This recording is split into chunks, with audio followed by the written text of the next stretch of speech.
Buenos días, tengan todos. Mi nombre es Ania León, directora ejecutiva de ILSI Mesoamérica, y les damos la bienvenida al seminario web denominado Biotecnología y Vigilancia Epidemiológica. El día de hoy tenemos una agenda muy interesante, donde vamos a tener la participación de dos destacados científicos de nuestra región. Y vamos a tener dos conferencias, una denominada Ecoepidemiología del SARS-CoV-2 en Argentina, detección por real time, RT-PCR a partir de residuos líquidos cloacales y estrategias ómicas. Y el nombre de nuestra conferencista el día de hoy es la doctora María Paula Quiroga. Y la segunda conferencia será Biotecnología y Vigilancia Epidemiológica del SARS-CoV-2 basada en aguas residuales en Costa Rica. Y aquí será el ingeniero Andrei Badilla Aguilar quien nos hará la disertación. Queremos agradecer, por supuesto, al Instituto Tecnológico de Costa Rica y al Instituto de Acueductos y Alcantarillados de Costa Rica por permitirnos organizar este evento y muy especialmente a ILSI Argentina en su 30 aniversario por participar y por generar además con nosotros este evento. Por supuesto, a ambos los expositores, muchas gracias por compartir con nosotros la información que nos compartirán el día de hoy. Tenemos dos objetivos y es muy importante para ILSI servir de plataforma en la comunicación de esos alcances científicos que se están dando en nuestra región y sobre todo, muy especialmente en el marco de la pandemia por COVID-19 que estamos viviendo y que estamos enfrentando todos juntos. Y por supuesto también, pues queremos colaborar con las instituciones regionales en la lucha contra las noticias falsas y en favor del seguimiento de las medidas de control de la pandemia actual. Ellos dos, como científicos, nos darán información muy importante para que nosotros seamos multiplicadores de esa ciencia y sobre todo en contra de las noticias falsas que hay alrededor de esta pandemia. Como indicaciones generales, hay un chat especial para que anoten sus preguntas, así que les agradecemos a todos que vayan anotando sus preguntas en ese chat y que al final podamos darles respuestas a todos. Y no se preocupen si hay algún problema con la transmisión del webinar, porque hay otras personas dando, en mi caso soy la primera, pero hay otras personas dándole soporte, así que la transmisión no se va a romper. Por favor, nada más un recordatorio de que todos sigamos las indicaciones dadas por nuestras autoridades para lograr dar un mayor control de la situación que tenemos con respecto a este virus que nos está atacando. Y vamos a dar inicio con un repaso muy rápido de lo que es ILSI a nivel global y también a nivel de nuestra región. Nosotros somos una red global de científicos, tanto del sector público como del privado, que trabajamos en conjunto en un ambiente neutral bajo los principios más altos y verificables de integridad científica, para generar, analizar y comunicar la ciencia necesaria con el fin de mejorar la salud pública y el bienestar, así como la protección del ambiente. Somos una ONG global sin fines de lucro que estamos conformados de forma tripartita por científicos tanto de la industria, de los gobiernos como de la academia. Y existimos en todo el planeta. Somos una ONG global que existe desde Japón, la India, Europa, todo Asia, Suráfrica, por supuesto, en toda Latinoamérica tenemos 5 entidades que formamos parte de ILSI y también a nivel de Norteamérica. Trabajamos de esta manera, identificamos en conjunto los retos regionales en temas asociados a las ciencias de la vida, unimos las capacidades técnico-científicas de las tres partes que nos conforman y nuestro objetivo pues es siempre favorecer un impacto positivo en la salud pública y del ambiente. Tenemos además un compromiso del más alto nivel con los objetivos del desarrollo sostenible de la Organización de las Naciones Unidas, de manera tal que nuestras actividades deben corresponder también al apoyo que le demos a los países y a las regiones en las cuales estamos, que son nuestras sedes, para el cumplimiento de estos 17 objetivos, siendo para nosotros muy importante el hecho de que somos una organización basada en las alianzas estratégicas de las grandes partes que nos conforman. Además, voy a hacer una declaración de exención de responsabilidad y es que las opiniones expresadas en las siguientes conferencias son del presentador experto científico y no reflejan aquellas del Instituto Internacional de la Vida y cada científico pues ha tenido total libertad para preparar su conferencia. Nosotros creemos firmemente que es muy importante reconocer el trabajo que estos científicos han hecho y que hoy comparten con nosotros y que pues para todos es muy importante tener claro que ellos hoy nos dan una gran cantidad de información que es un resumen de todo lo que ellos han desarrollado en sus vidas académicas y experimentales. Nuestra primer conferencista es la doctora Paula Quiroga, es licenciada en genética de la Universidad Nacional de Misiones en Argentina, obtuvo su título de doctora en la Universidad de Buenos Aires en 2012 y hizo sus estudios de postdoctorado en la Universidad de Buenos Aires y en la University of Technology en Sydney, Australia. Es investigadora del CONICET desde 2015 y tiene 16 años de experiencia como docente a nivel de grado y de posgrado. Se desempeña como vicedirectora del Laboratorio de Investigaciones en Mecanismos de Resistencia de los Antimicrobianos, denominado LIMRA, del Instituto de Investigaciones en Microbiología y Parasitología Médica de la Facultad de Medicina de la Universidad de Buenos Aires. Es miembro de la unidad, en este momento, de la unidad de coronavirus de Argentina y participa activamente en 2 subsidios nacionales para investigar el SARS-CoV-2. Entonces, queremos darle la bienvenida a la doctora Paula. Muchas gracias por su participación el día de hoy y sobre todo por darnos la posibilidad de conocer qué es lo que está pasando en Argentina, cómo ustedes lo están haciendo y cómo nosotros podemos aprender también como región de los alcances que ustedes han tenido. Así que bienvenida, doctora Paula, y adelante, por favor. Bueno, bueno, muchas gracias por la invitación y bueno, espero Doctora, me parece que tiene el que sea de utilidad. micrófono cerrado, nada más. Ah, ¿La podemos ver? Ahora sí. ahora sí, perfecto. Sí, señora. Bueno, Gracias. gracias. Bueno, voy a comenzar con esta charla que es sobre ecoepidemiología de SARS-CoV-2 en Argentina, detección por real-time RT-PCR a partir de residuos líquidos cloacales y estrategias ómicas.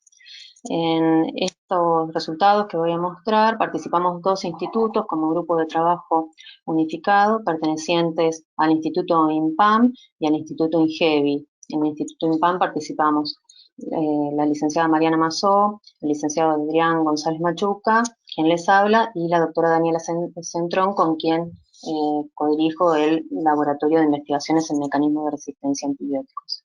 Y del Instituto INGEVI nos acompañan en este proyecto el doctor Leonardo Erickman y la doctora Diana Welch.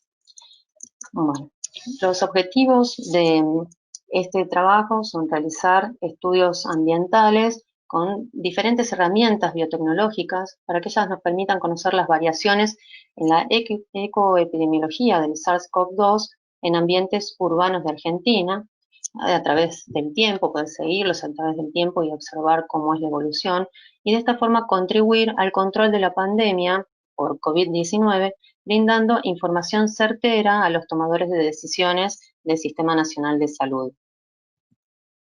Lo novedoso de este enfoque es que realizamos un muestreo masivo en el cual se permite con una única muestra tener un panorama global de lo que está sucediendo en esa población de la cual proviene esta muestra, en este caso a partir de residuos líquidos cloacales. También otro aporte novedoso es investigar la presencia del material genético del virus a partir de estos residuos líquidos cloacales, o sea que han sido liberados a través de la población que utiliza estas redes cloacales, y correlacionar estos resultados con la evolución de la pandemia de COVID-19 en esa población que está en estudio.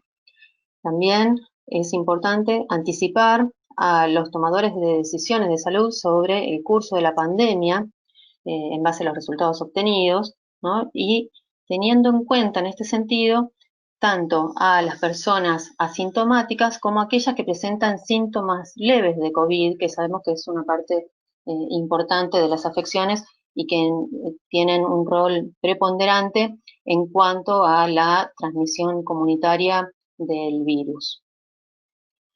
Otro aporte es que los enfoques ómicos con distintas ciencias ómicas permiten conocer la circulación poblacional del virus y también de las cepas circulantes en esa población, lo cual es de suma importancia porque hoy por hoy es poco lo que se sabe con respecto a las variantes de las distintas cepas y si tienen utilidad más allá de lo epidemiológico o a otro nivel, lo cual queda por estudiar.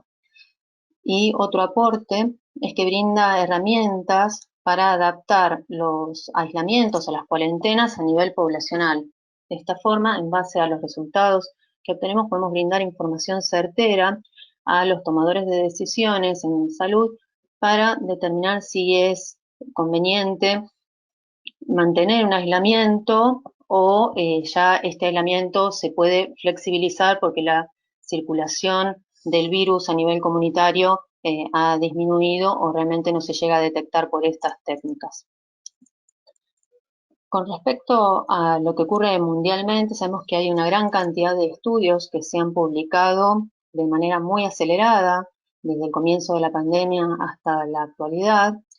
Y dentro de estos estudios voy a destacar solo algunos, pero vamos a tener en cuenta de que existe una gran variedad de protocolos para el trabajo con residuos líquidos cloacales que tienen diferentes variaciones en puntos críticos del tratamiento de este tipo de muestras y que también se probó la utilidad de este tipo de estudios a partir de residuos líquidos cloacales en distintos países. Entonces comienzo solo mostrando un ejemplo donde se observó, se comprobó la liberación de material genético del virus a través de heces, que el virus o el material genético de este virus también podía ser detectado a partir de distintas muestras clínicas y que la liberación de material genético del virus en muestras de materia fecal se mantenía liberándose por un tiempo prolongado. Ya comenzando con el tema de los protocolos, este es solo un ejemplo en el cual se mostró uno de los protocolos para poder hacer la detección del virus SARS-CoV-2 a partir de distintos efluentes sin tratamiento. Y en este otro trabajo, para nosotros es de gran importancia porque es uno de los primeros en los cuales se muestra que el material genético del virus podía detectarse a partir de efluentes cloacales y que esta detección se pudo llegar a hacer en algunos puntos, en algunas localidades de España, incluso antes de que se hubieran registrado casos positivos de COVID en los hospitales. Entonces, este fue un trabajo realmente muy importante para la comunidad científica, demostrando la utilidad de estos estudios, o sea, mostrar que no solo se podían detectar las partículas, el material genético de este virus en aguas residuales, sino que también tenían un aporte real al detectar la circulación del virus aún antes de que se detectaran los pacientes a nivel hospitalario.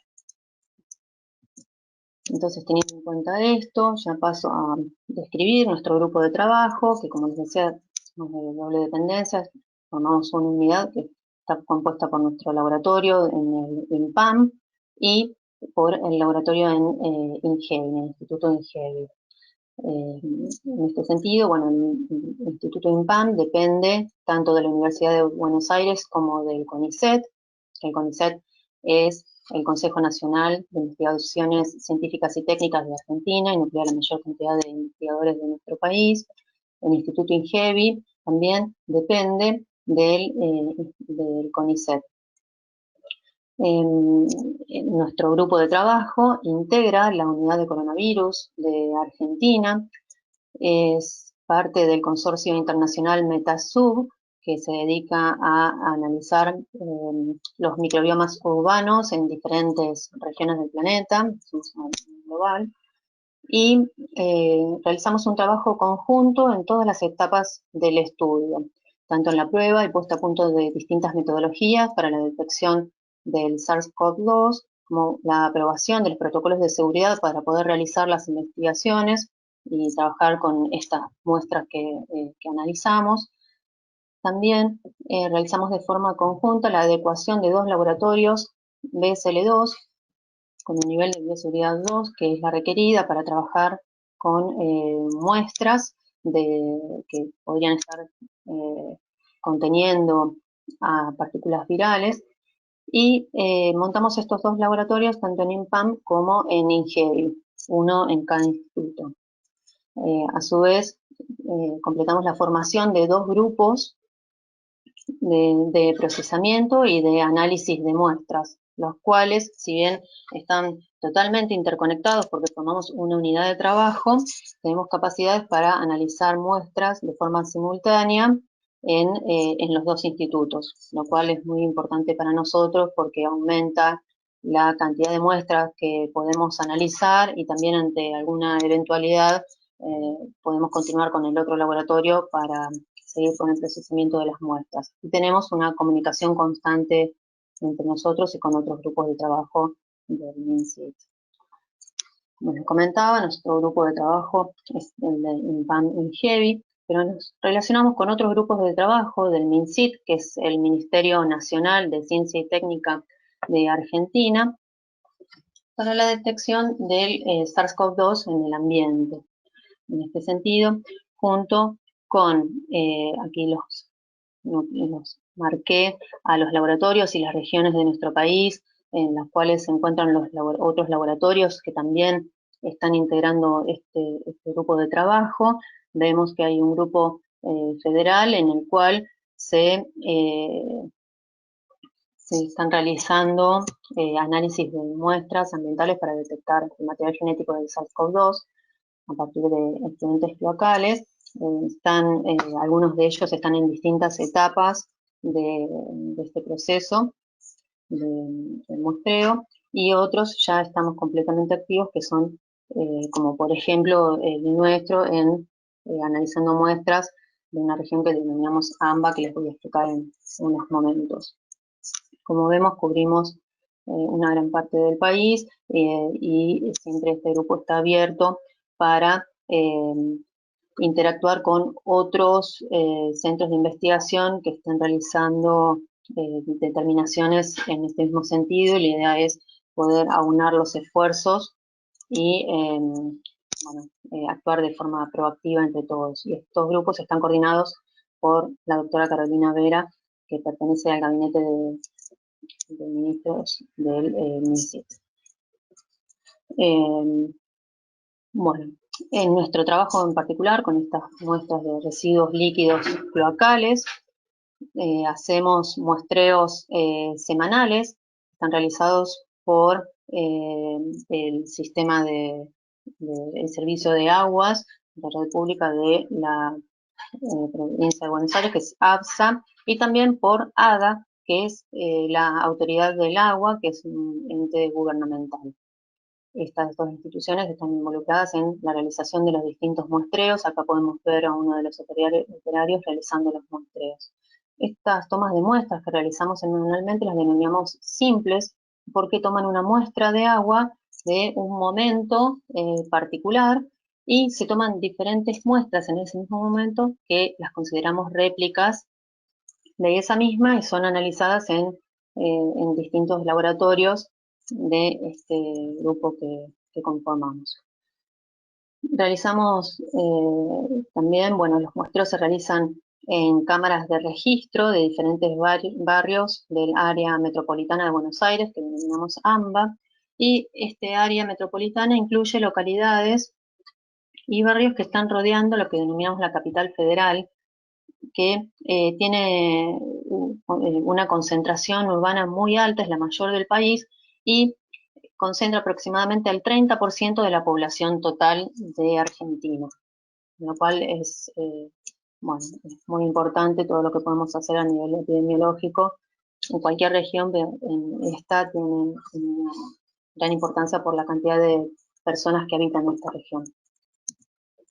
Bueno, con respecto a estos estudios y nuestro protocolo de trabajo, sabemos que se debe hacer en un laboratorio del tipo BSL2, porque es un material que tiene la potencialidad de contener partículas de este virus, SARS-CoV-2, por lo cual se toman los mismos recaudos que si se tratara de una muestra clínica procedente de un paciente. También se utilizan los elementos de protección personal con el mismo criterio. Lo bueno de este protocolo es que tiene una factibilidad de uso de kits de diagnóstico que se utilizan para el diagnóstico en humanos, pero a esto le tenemos que sumar distintos pasos específicos y que constituyan realmente desafíos en cuanto a la cuestión metodológica para poder llegar a un resultado certero. Al final de todo el proceso obtenemos una especificidad que es del 100% para la detección del ARN de SARS-CoV-2. Entonces, en nuestro protocolo de trabajo tenemos un primer paso que constituye en la inactivación del virus, calentándolo a 60 grados centígrados durante aproximadamente 90 minutos en un baño térmico. Luego seguimos con uno de los pasos cruciales, que es la concentración de este virus. Para ello realizamos distintos procedimientos, pero una parte muy importante es la utilización, por ejemplo, del PEG 8000, que es polietilenglicol, que ayuda a esta concentración de las partículas virales o del material genético del virus que se encontrará en las muestras a analizar. En algunos protocolos se realizan procesos de filtrados, en otros se realizan procesos a su vez de centrifugación. Esto va variando y lo vamos, también hemos ido poniendo a punto distintos protocolos al respecto. Un tercer paso corresponde a la precipitación del virus, como les decía, a través de una ultracentrifugación. Y luego pasamos a realizar una extracción del ARN viral, que en este paso ya podemos utilizar un kit, como los que se utilizan para la extracción de ARN rutinarios, o se puede realizar por trisol. Vemos un efecto positivo en la combinación con una columna de purificación. Y por último, una vez que ya tenemos el ARN purificado, este está disponible para realizar distintas técnicas. En este protocolo en particular, lo que hacemos es realizar una RT-PCR en tiempo real, con lo cual llegamos a poder definir si en esa muestra proveniente de residuos locales líquidos estaba la presencia de material genético correspondiente al SARS-CoV-2 o si no lo llegamos a detectar. En este caso de las muestras ambientales, nos referimos a la detección de material genético correspondiente al virus.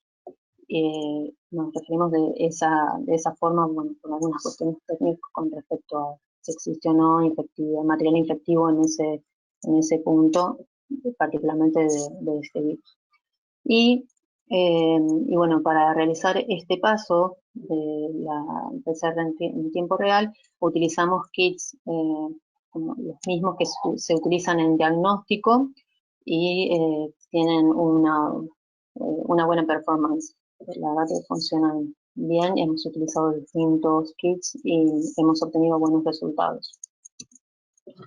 Los desafíos que presenta el trabajo con residuos líquidos cloacales son varios. Son muestras que tienen una complejidad en cuanto a su composición. Por ejemplo, es compleja el tema de la dilución del material genético del SARS-CoV-2, porque dependiendo de distintos componentes, este material puede estar diluido, por ejemplo, por la cantidad de liberación comunitaria que existe de este virus, o por distintas condiciones de fluctuaciones de uso de la red. También es muy preponderante o muy importante los pasos de concentración del material genético.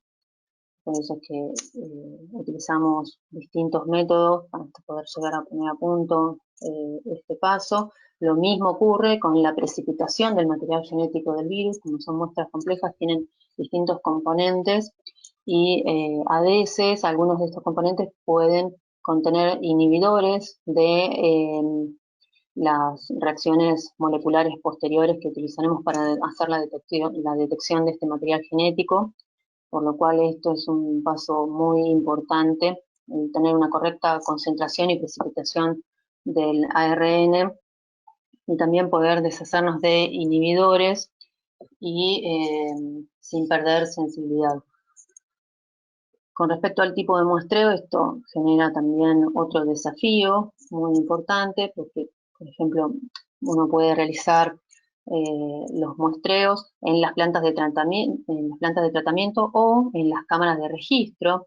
La diferencia entre estos es que en las plantas de tratamiento esto corresponde más como a un muestreo global de lo que ocurre en un área mayor, de mayor concentración.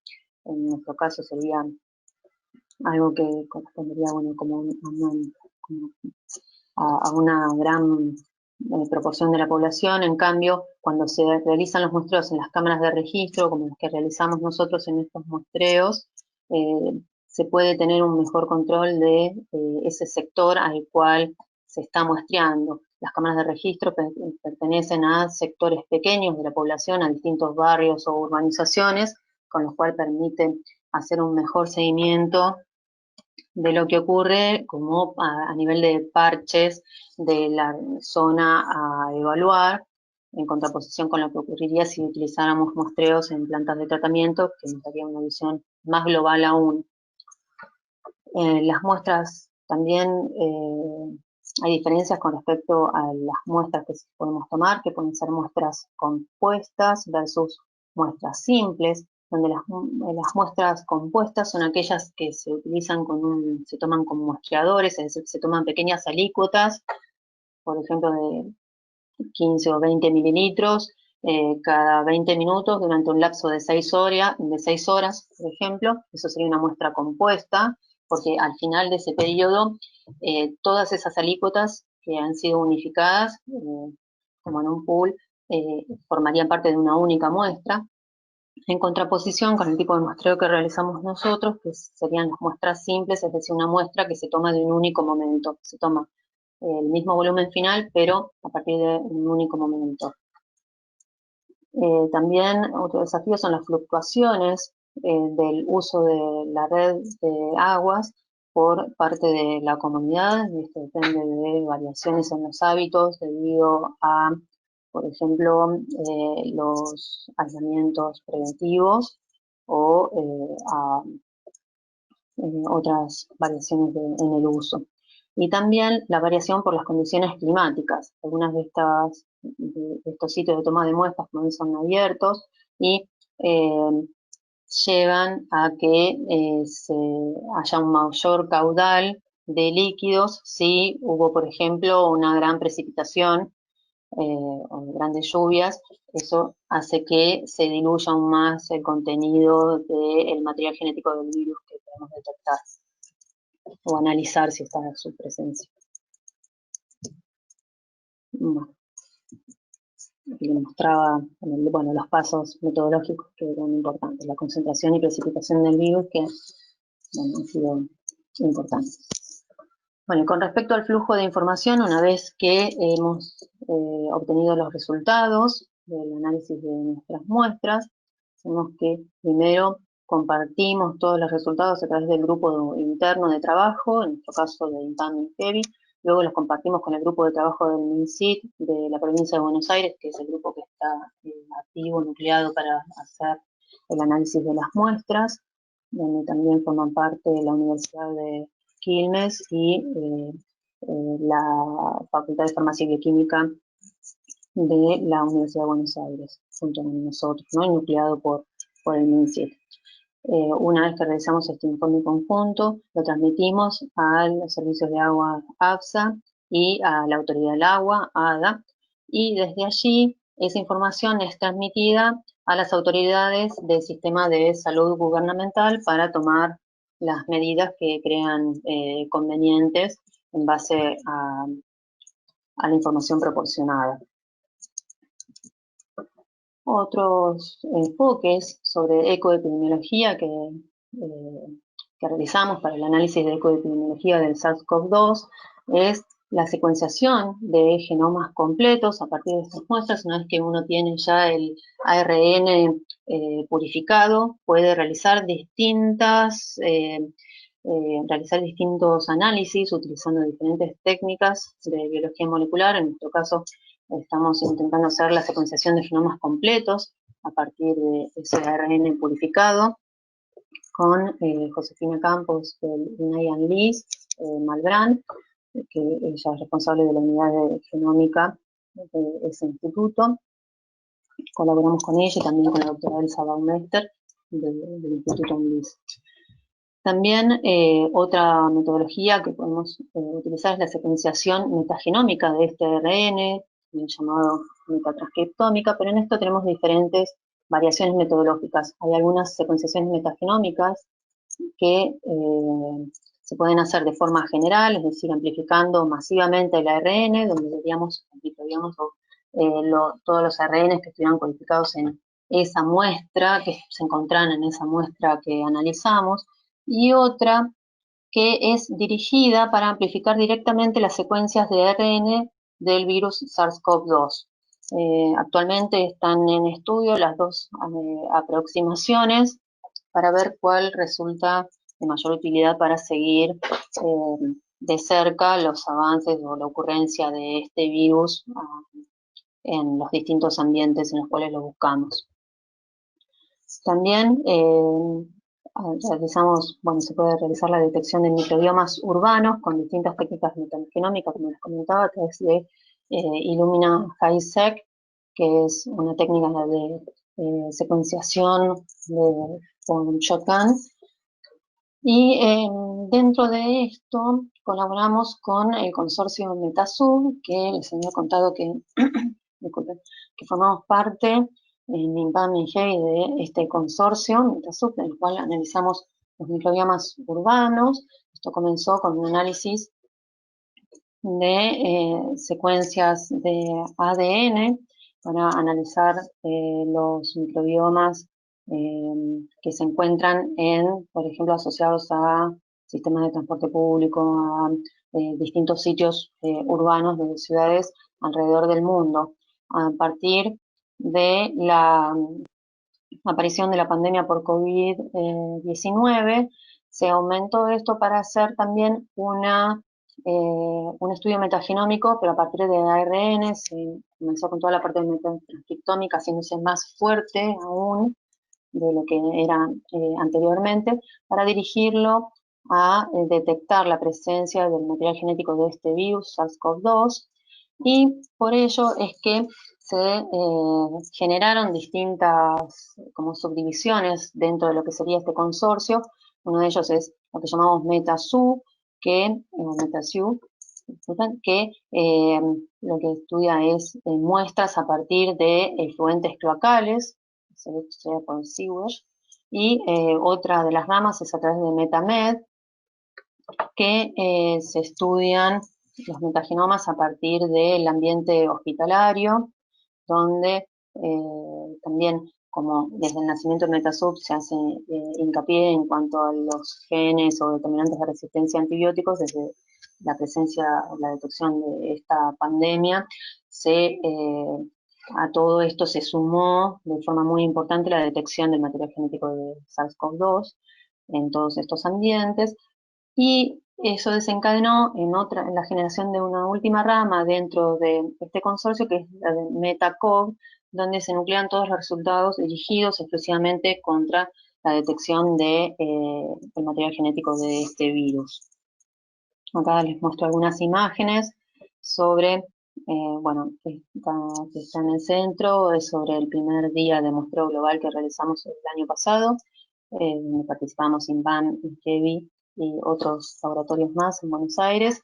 Esto se realizaba el mismo día en el cual se realizaba el muestreo a nivel global y se puede ir siguiendo en tiempo real a través de la página de Metasub, que también les coloqué el link. Y bueno, les mostramos los distintos puntos en los cuales podemos realizar los muestreos.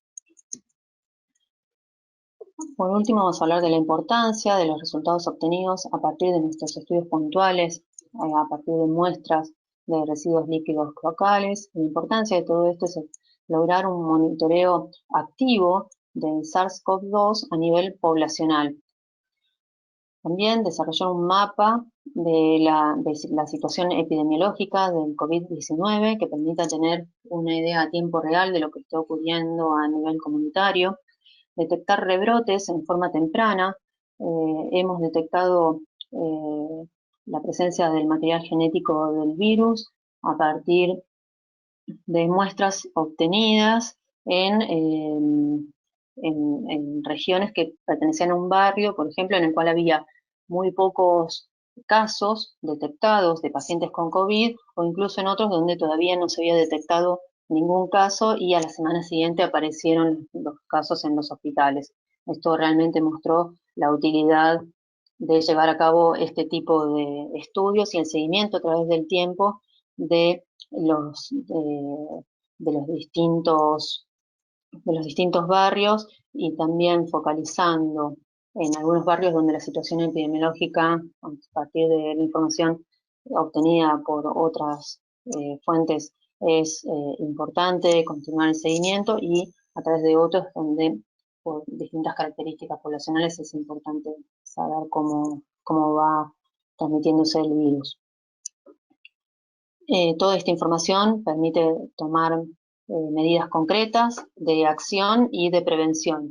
Esto puede ser, por ejemplo, continuar con un aislamiento preventivo o a nivel comunitario, o alivianarlo, o por otro lado, reorganizar el stock de determinados insumos en hospitales de una determinada región, y, ¿por qué no?, seamos optimistas con respecto a la obtención de una vacuna, cuando, si eso se hace realidad para poder utilizarse en la población en general, también puede llegar a tomarse en cuenta los resultados de este tipo de estudios para poder determinar un momento en el cual sea necesario realizar un nuevo ciclo de vacunación, como ha ocurrido, por ejemplo, en Israel con respecto a la polio.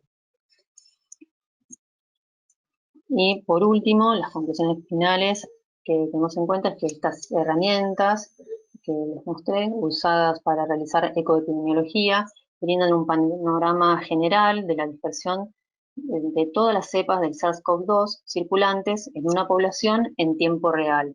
Esto para nosotros es muy importante porque permite detectar no solo la circulación del virus a nivel poblacional y contarnos cómo está esa población, más allá de los casos que se observan en el hospital, sino saber la transmisión comunitaria, cómo se está efectuando en ese tiempo, y también poder estudiar cuáles son las variantes o las distintas cepas que están circulando en ese tiempo.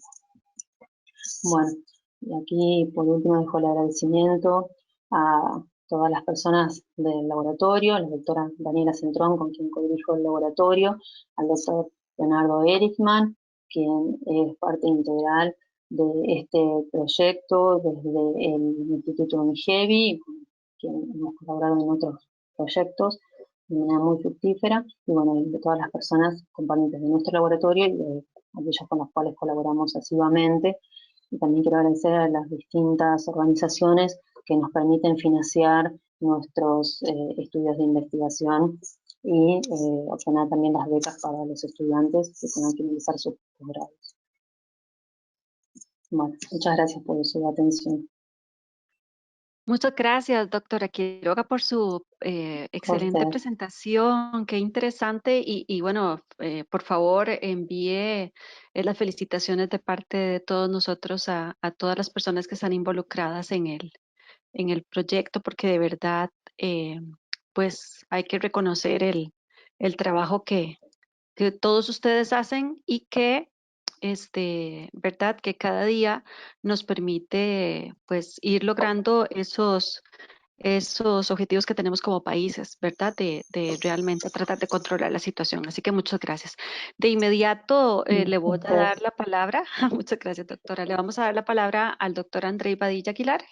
Él es ejecutivo avanzado del Laboratorio Nacional de Aguas del Instituto Costarricense de Acueductos y Alcantarilladas y es ingeniero en biotecnología. Así que, doctor, muchas gracias por estar con nosotros el día de hoy y por brindarnos la conferencia que usted ha preparado para nosotros. Muchas gracias. Con mucho gusto. Nada más me confirman, por favor, si se ve la presentación y si me escuchan Ujú. bien.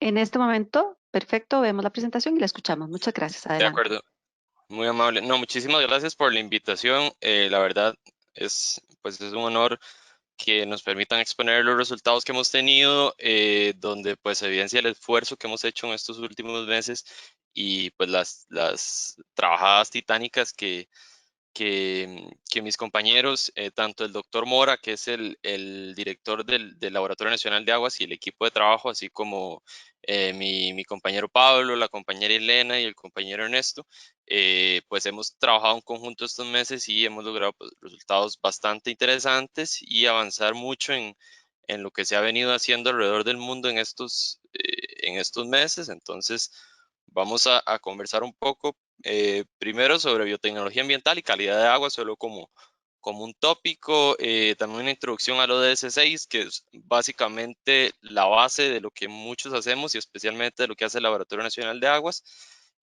También un poco sobre epidemiología basada en aguas residuales, eh, SARS-CoV-2, por supuesto, y lo que hemos hecho en vigilancia ambiental con respecto al virus en Costa Rica. Cuando hablamos de biotecnología ambiental, pues tenemos una rama interdisciplinaria de herramientas y de pues profesiones y campos donde podemos incursionar desde los recursos naturales hasta la ciencia pura, e investigar la producción de nuevos compuestos con base en productos ambientales y demás. Y pues dentro de esto también entra lo que es el diagnóstico y monitoreo de calidad de agua con herramientas que van desde biotecnología pura como PCR, ¿verdad? Hasta ecotoxicidad utilizando pues organismos vivos que nos digan cómo está un ambiente determinado. Pues en calidad de aguas tenemos varias aplicaciones de la biotecnología, principalmente me gusta recalcar dos que son en las que trabajamos en el laboratorio, que son biomarcadores y la ecología molecular, que es básicamente utilizar la secuencia o buscar las secuencias del material genético de algunos organismos que nos indican el estado de un ecosistema o el estado de un cuerpo de agua, ¿verdad? ¿Basado en qué? Pues basado en características como qué tan contaminado está con materia fecal, qué tan contaminado está con patógenos humanos, qué tan contaminado está con microorganismos que no deberían estar en ese ambiente, entonces el ambiente tiene una disrupción muy grande, etcétera. Y pues la ecología molecular nos da como una visión más grande de lo que tenemos en ese ambiente acuático, especialmente en ríos, en aguas residuales, como este es uno de los mejores ejemplos que puedo dar y que la doctora Quiroga habló un poco sobre metagenómica y lo que nos permite pues adentrarnos en el estudio. Por ejemplo, este review hecho por Kyle Beebe y colaboradores, pues estudian la prevalencia y las comunidades virales en aguas y la utilidad que esto nos da. Si vamos a un ambiente acuático, dígase el mar o dígase aguas residuales, y hacemos un estudio metagenómico de las poblaciones que pueden estar ahí, podemos descubrir microorganismos nuevos, inclusive microorganismos indicadores nuevos, como es el caso de Crossfish, que es un fago que se viene utilizando desde hace unos 5 años para acá, también trabajado mucho por este mismo investigador, y que a partir de una muestra metagenómica empezamos a ver que se distribuye a nivel mundial y que se encuentra mucho en aguas residuales. De ahí podemos hacer técnicas diagnósticas como es ya la conocida PCR y empezar a detectarlo en ambientes donde queremos ver si hay contaminación fecal o no. Entonces esto nos lleva a qué, pues bueno, a buscar relaciones con patógenos, a buscar cómo mejorar los índices de calidad de agua de una nación o de un cuerpo de agua dado y pues a tener más información en general sobre el ambiente. Dentro de los objetivos de desarrollo sostenible tenemos el objetivo 6, ¿verdad? Dentro de este gran y ambicioso grupo de indicadores y metas que al final lo que nos quieren es pues llevar a una armonía y a tener una armonía tanto en salud como en salud humana, como en salud ambiental y pues todo lo que nos rodea en los ecosistemas. Acá salen algunos números que asustan un poco y que hasta que uno entra en este mundo y empieza a leer un poco se da cuenta, por ejemplo, que 2 de cada 5 personas no tienen acceso a un lavado de manos como el que nos recomiendan en estos tiempos de pandemia, ¿verdad? Con agua potable y con acceso a un surfactante o a un jabón, ¿verdad? Todavía 2 billones de personas eh, viven en una zona con estrés hídrico y esto pues es bastante preocupante porque la escasez de agua aumenta y estos números pues en lugar de ir hacia una tendencia positiva pues van cada vez desmejorando, ¿verdad? Entonces es complicado. Dentro de esto es que en el Laboratorio Nacional de Aguas nos hemos enfocado en muchísimos aspectos nuevos que queremos pues mejorar a nivel país y especialmente a nivel regional y a nivel tropical, donde todavía tenemos muchos gaps de conocimiento, por ejemplo, de indicadores fecales, de cuáles patógenos se encuentran más en las aguas, de cuáles patógenos de transmisión hídrica son los más comunes y los que causan más enfermedad. Estos datos en zonas tropicales todavía no están bien conocidos y es de mucho interés para nosotros pues empezar a dilucidar todos esos misterios que todavía están en las aguas. El laboratorio pues es el encargado de la vigilancia y control de calidad tanto de agua para consumo humano como de aguas residuales y es el encargado a nivel nacional, ¿verdad? Es una entidad gubernamental del Instituto Costarricense de Acueductos y Alcantarillados. Actualmente tenemos más de 80 ensayos acreditados bajo la norma 17025 y también tenemos algunas inspecciones sanitarias, procedimientos de inspecciones sanitarios acreditados bajo la norma 17020. Realizamos análisis microbiológicos, físico-químicos, biológicos y de biología molecular. Todos los años se tienen resultados satisfactorios en rondas interlaboratoriales y está próxima la construcción de un nuevo laboratorio, ya que tenemos nuestras instalaciones básicamente en una casa de 80 años que no cumple con lo que todos buscamos, pero que generamos pues bastantes resultados positivos para el país a pesar de ello. En 2018, el laboratorio gracias al esfuerzo del compañero Ernesto con más compañeros en el área de aguas residuales, la EPA nos brindó un certificado como laboratorio referente regional en el análisis de aguas residuales que pues tiene vigencia hasta 2023. Con base en esto es que es importante mencionar la situación del saneamiento en Costa Rica, ya que, como lo vamos a ver más adelante, aplicar vigilancia epidemiológica basada en aguas residuales en un país donde apenas el 23% de las aguas son recolectadas por medio de alcantarillas es bastante complejo.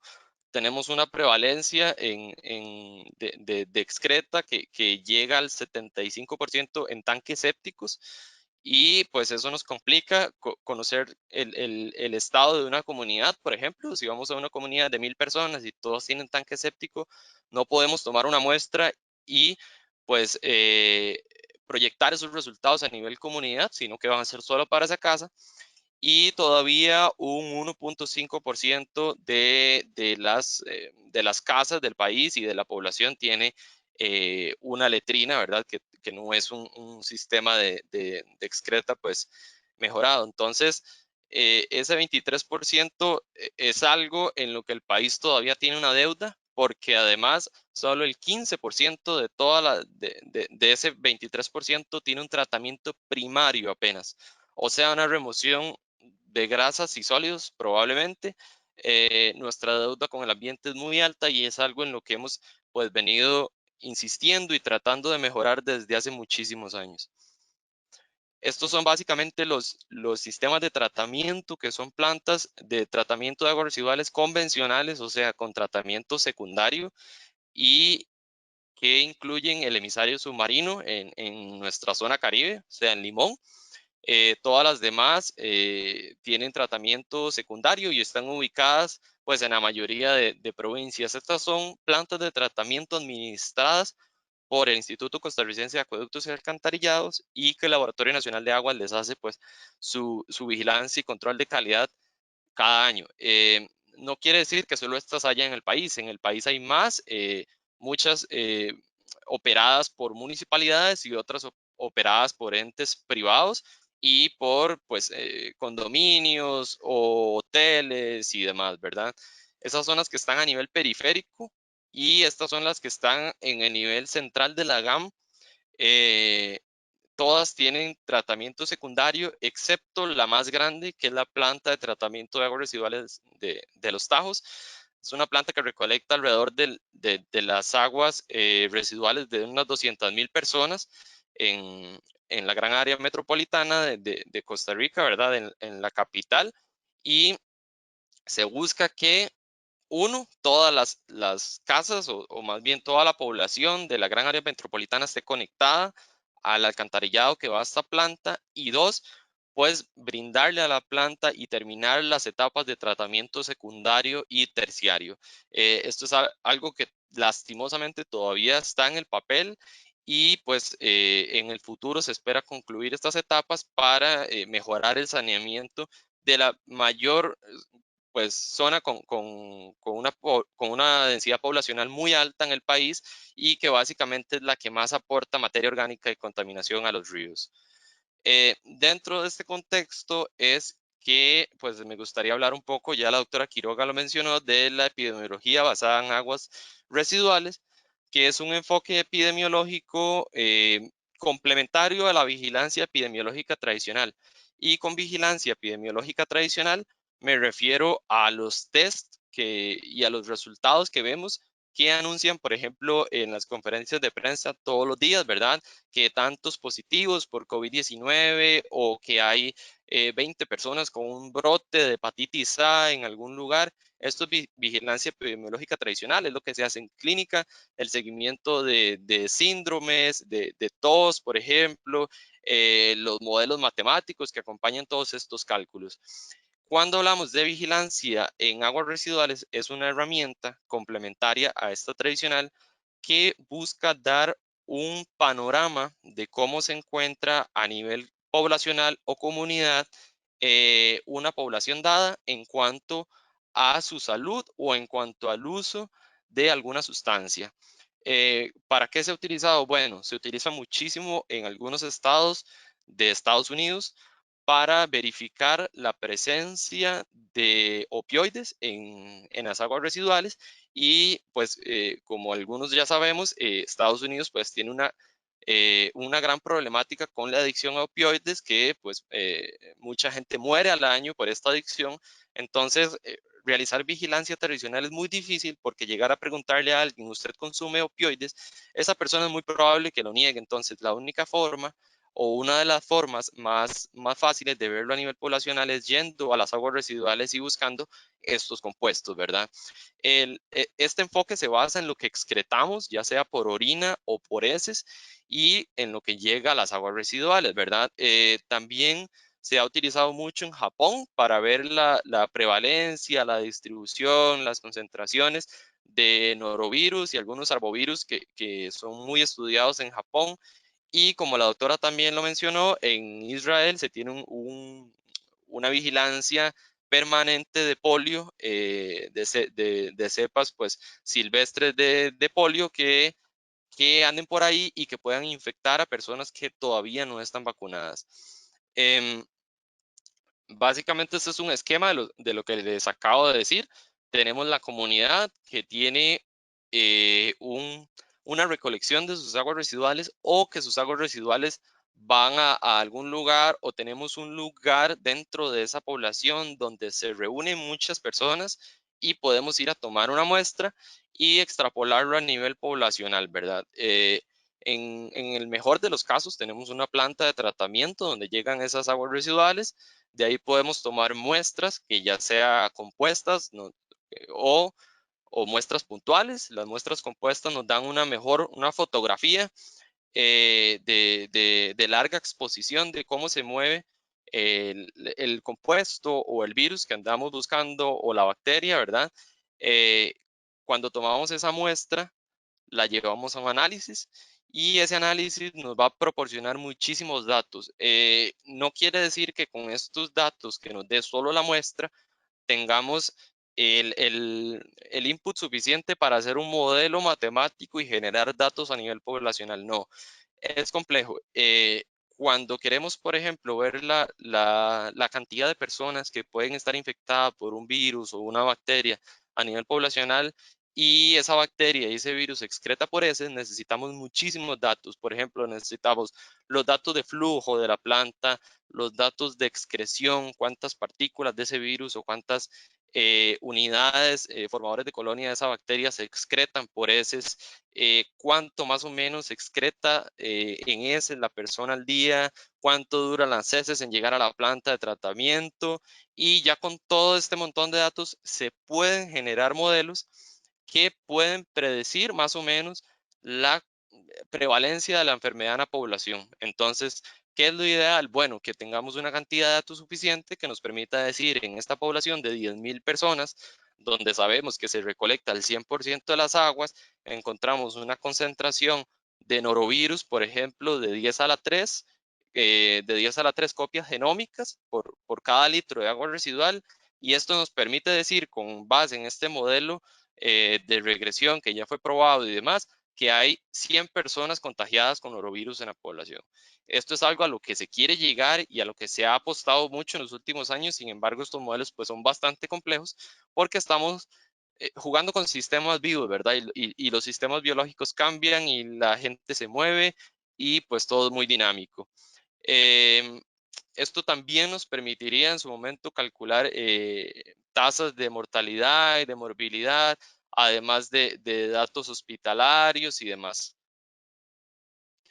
Ahora bien, con el SARS-CoV-2, acá pues los primeros reportes, ¿verdad? Hablaban de un virus envuelto que, que se contagiaba de humano a humano, ¿verdad? Hizo ese brinco de animal a humano ya a ese contagio de humano a humano, un virus del que solo se tenían pues parientes, por así decirlo, como MERS y SARS y algunos otros coronavirus que ya circulaban en la población, un virus envuelto que afectaba a mamíferos y que causaba infecciones pues graves, por así decirlo, y síndromes pues agudos respiratorios como los que vemos actualmente.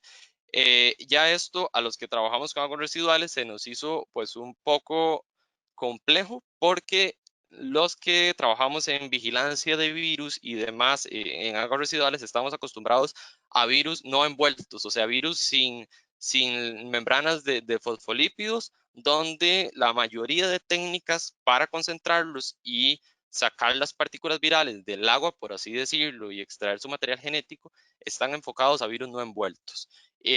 Norovirus, enterovirus, poliomavirus y demás. De los únicos que se tenía información ya sobre virus envueltos y aguas residuales, pues fue un poco de SARS y además de ébola. Entonces, como ven, la literatura es escasa en cómo concentrar estos virus, y de aquí, pues entonces se vino una experimentación muy grande que a partir de los primeros reportes que indicaban la manera en que infectaba el virus, ¿verdad? Todos pensábamos que, y es como la lógica, si el virus me causa un síndrome respiratorio agudo, el virus me va a infectar vías respiratorias sí o sí, pero además, ¿qué más infecta? Bueno, infecta donde está la famosa enzima, la enzima convertidora de angiotensina 2, que también, que es el receptor, ¿verdad? Humano para que la proteína del virus se ancle y entre en nuestras células y ya las empieza a utilizar para replicarse.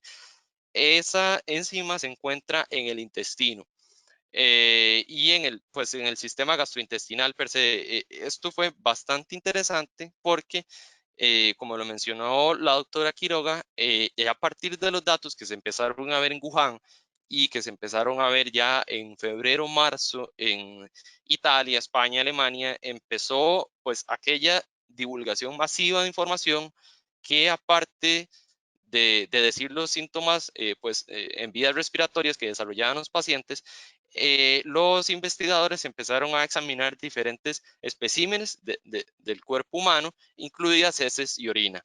Entonces, se vio que el nuevo coronavirus causaba afecciones gastrointestinales, vómitos, anorexia, diarrea, dolores abdominales y demás. Entonces, a partir de ahí, bueno, si me causa eso, es probable que esté en el tracto gastrointestinal. Entonces, se fueron a buscarlo y sí, encontraron que el virus tiene la capacidad de infectar en tracto gastrointestinal, y dos, el virus es excretado en heces. Entonces, en marzo, abril, lo que estaba era pues el boom, por decirlo así, de que si la transmisión fecal oral era posible, ¿verdad? En ese momento todos estaban atentos a lo que eran datos clínicos. Nadie todavía en febrero pensaba en ambiente.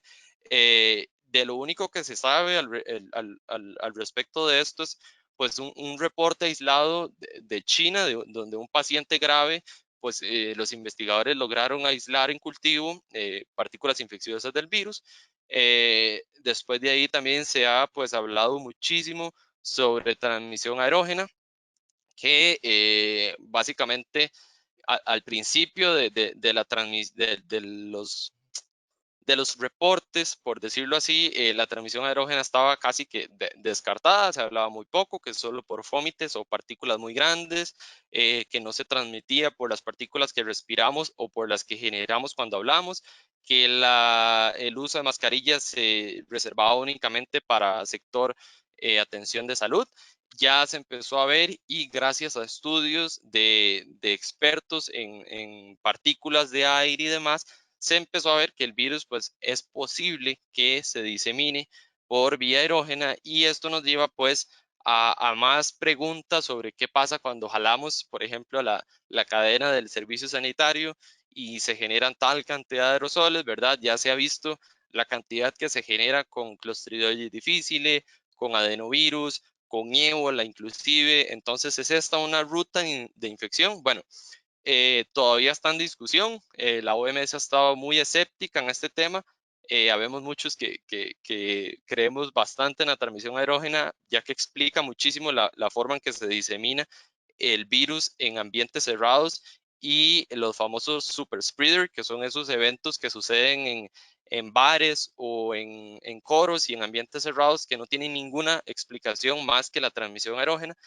Entonces, ya a partir de abril, se enfocaron los grupos de investigación ambiental a pues dejar un poco de lado lo de la transmisión fecal oral, y se empezaron a enfocar más en lo que era aguas residuales, y más bien ir a buscar el virus como una alerta temprana y usar la epidemiología basada en aguas residuales. De acá pues surgieron los tres primeros estudios. El primero fue el de Gerjan Medema y colaboradores en Holanda, que lograron detectar, perdón, partículas virales del SARS-CoV-2 en el aeropuerto de Schiphol, el principal de Ámsterdam, además de otras ciudades con muy pocos casos, e inclusive me parece que una sin casos reportados por vigilancia tradicional. Después de acá, todo fue un boom, ¿verdad? Ya se empezaron a salir publicaciones en muchísimas partes del mundo, donde pues detectaban con diferentes métodos muy variados. Estos tres artículos que están acá tienen tres métodos de detección y de concentración de partículas diferentes, y todos empezaron ya a reportar sus primeras concentraciones, que muchos ya preocupados por la infectividad del virus en aguas residuales, pero la mayoría enfocados en lo que era la detección temprana de casos en comunidades con muy poca prevalencia del virus.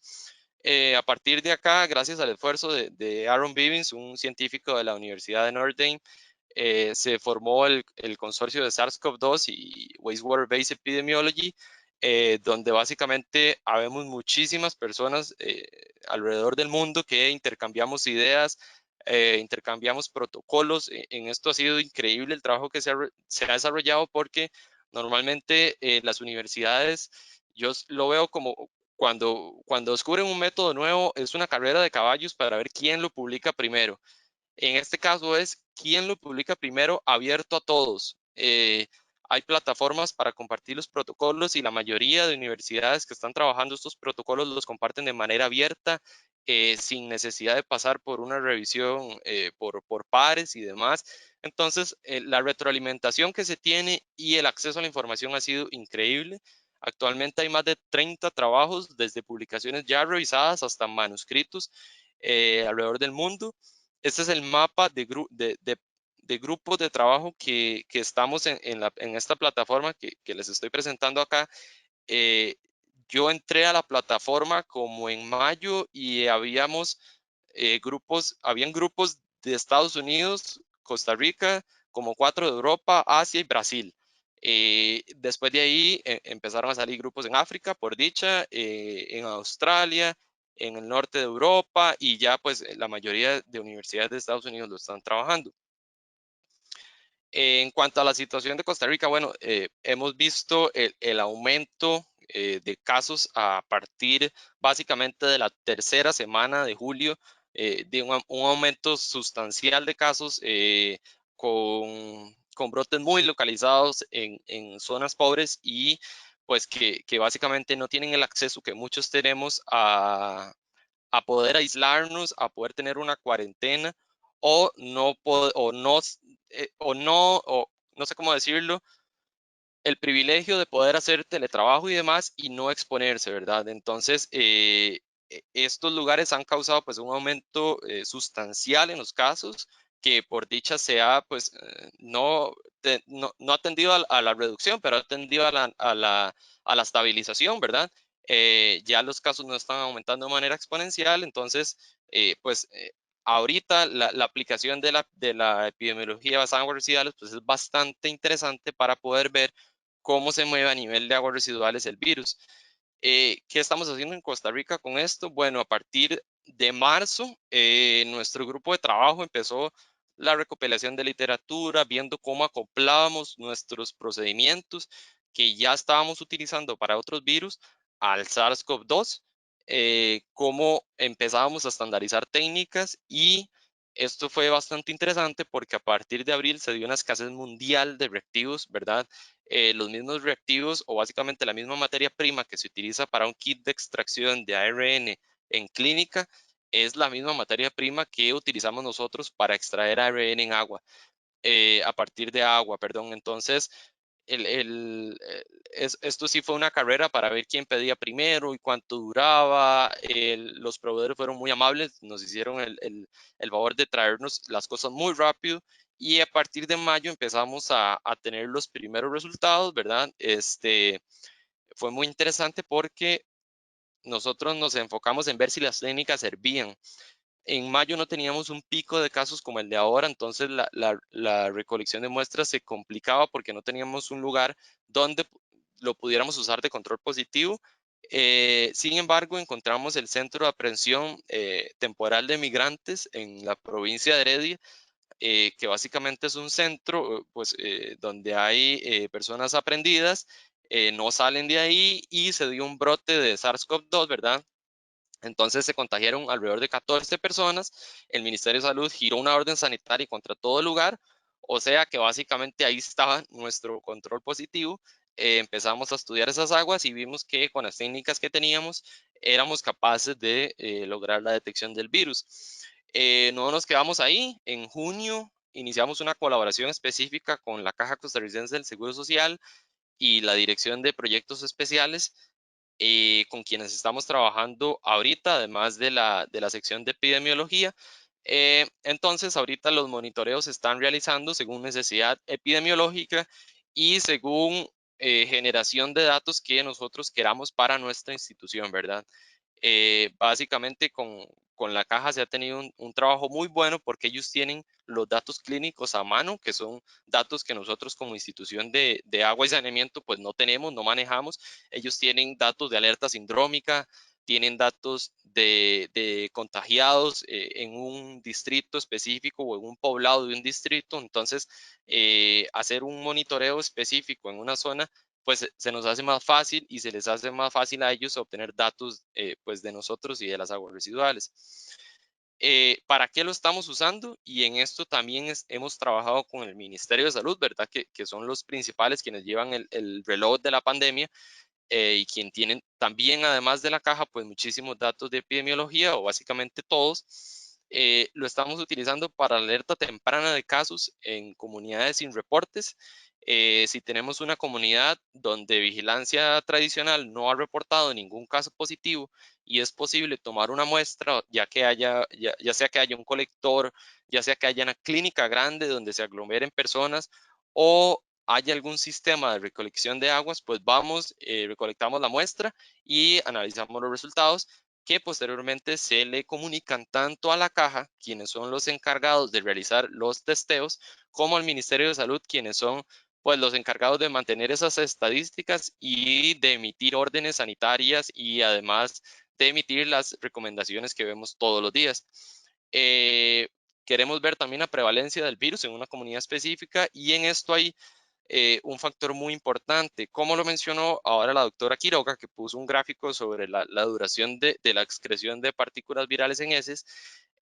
Muchos pacientes que ya están recuperados siguen excretando sus heces hasta por 40 días después del inicio de los síntomas. Entonces acá tenemos que tener mucho cuidado manejando los resultados, y por eso es que la alianza de estas tres instituciones es fundamental, porque cuando reportamos un resultado detectado en una comunidad, necesitamos asegurarnos si ya hubo personas que ya están recuperadas, y hacer ese análisis del caso para ver si ese resultado proviene de un grupo de personas ya recuperadas que todavía excretan el virus, o proviene de un grupo emergente de un brote nuevo, ¿verdad?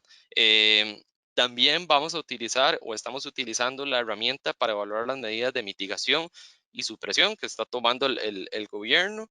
Y pues en el futuro esperamos que la pandemia tienda a decrecer, que el número de casos tienda a decrecer, y podamos utilizar la herramienta como una alerta de rebrotes en zonas que ya tienen controlada la enfermedad. Un hallazgo relevante, ¿verdad? No podemos publicar todos los resultados, son muchísimos, y se irán publicando en los siguientes días, pero en el caso de Pavas, nosotros obtuvimos resultados interesantes que fueron comunicados a, a las instituciones en salud, a estas dos que ya vimos, el 23 de junio, cuando pues una comunidad de miles de personas tenía solo 64 casos. Esto conllevó a un testeo masivo de la población, y básicamente unos 3, 4 días luego de esta sucesión de eventos, ya el Ministerio de Salud declaró transmisión comunitaria en la gran área metropolitana, y como ven, un mes después de los primeros análisis, ya los casos pues habían aumentado hasta 801 casos, y a la fecha van más de 1000. Entonces, ¿qué nos dice? Pues los análisis nos dicen que brindan datos relevantes, inclusive datos que se anticipan a lo que se va a ver por vigilancia epidemiológica tradicional.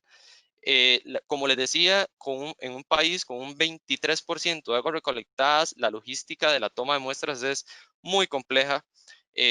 Por ejemplo, la foto que está en la pantalla en medio es mi compañero Eduardo, quien nos ha brindado una ayuda pues excepcional en la recolección de muestras, alguien que conoce todos los sistemas de tratamiento del país, y que pues tiene más de 20 años de experiencia. Ahí estábamos en la comunidad de La Carpio, que básicamente es una zona muy pobre de la capital, donde no hay recolección de aguas, pero donde, gracias a datos dados por la comunidad y datos de campo, sabemos que en esa quebrada específica se descarga los residuos de más de 100 casas. Entonces ahí teníamos ya una foto de básicamente una parte de La Carpio. Ahí estábamos recolectando muestras en la quebrada. También a la compañera Ilena en un subcolector de San José, al compañero Ernesto en una planta de tratamiento de aguas residuales de la IA.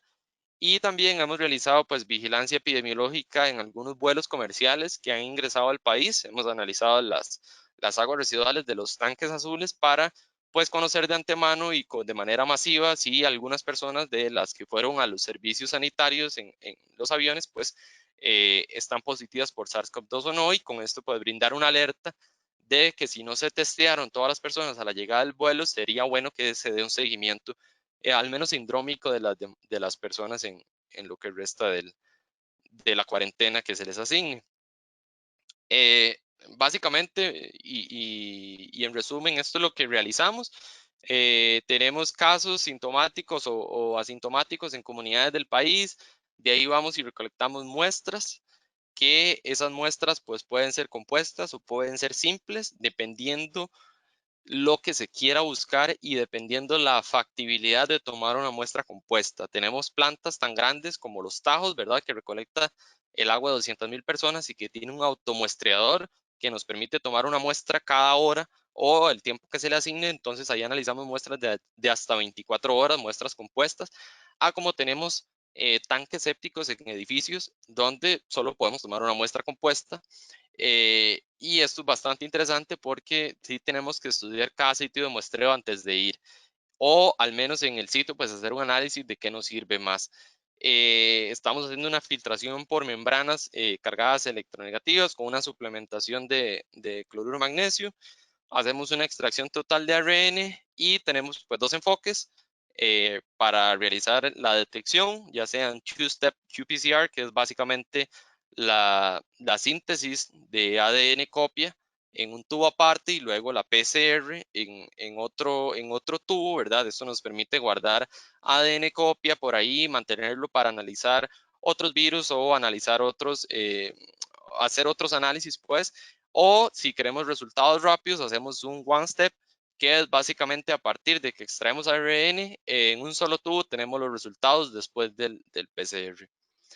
Estamos utilizando los procedimientos de concentración que ya teníamos para otros virus y que venimos utilizando desde 2017 más o menos, que gracias al trabajo de Wari Schaffer y colaboradores alrededor del mundo, y aquí pues agradecer la colaboración de la doctora Erin Simmons, que también es parte de este trabajo, quien vive acá en Costa Rica y nos ha ayudado muchísimo en mucho troubleshooting que hemos tenido alrededor de cuál técnica es mejor, cómo analizar los resultados que hemos tenido y demás.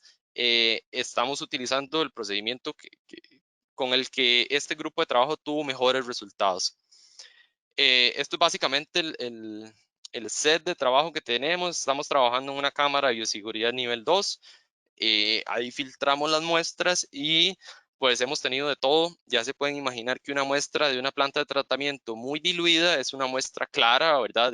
Tal vez huela feo, sí, que tenga de todo, pues sí, pero una muestra de tanque séptico es una muestra muy, muy, muy problemática, ¿verdad? Tenemos básicamente la materia fecal y todo lo que ahí se descargue en muy poca agua, muy poco diluido, y filtrarlo es muy difícil. Para esto estamos viendo otras opciones y otros métodos de concentración que nos permitan pues mejorar, pero sin embargo así es como se ven las membranas, y esto es lo que básicamente después llevamos a una extracción directa de ARN utilizando unos kits que extraen a partir de estas membranas. La detección final la estamos haciendo con los reactivos recomendados por el Centro de Control y Prevención de Enfermedades de Estados Unidos.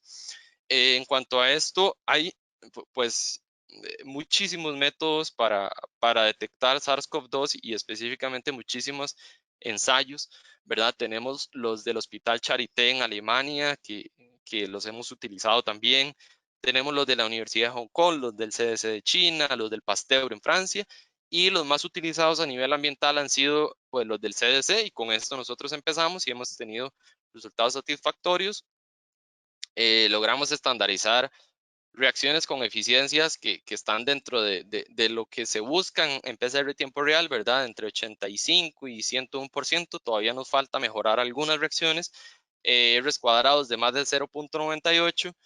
Y pues así como resumen, pues hemos recolectado más de 250 muestras a nivel de todo el país. La mayoría de reportes han sido concordantes con situación epidemiológica, salvo algunos donde hemos hecho esa alerta temprana, como les conté ahorita, pero donde tenemos resultados positivos.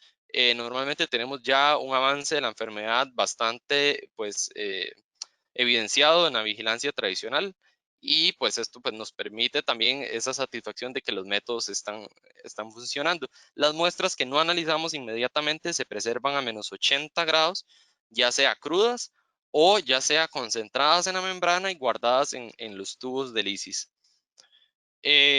Como pendientes, no solo a nivel nacional, sino también a nivel mundial, no se tiene optimizado un método de concentración viral. En lo absoluto, cada grupo a nivel internacional está probando ya sea ultracentrifugación, ultrafiltración, métodos de concentración con leche descremada, métodos de concentración con PEC, métodos de concentración con membrana, métodos nuevos que están probando y demás.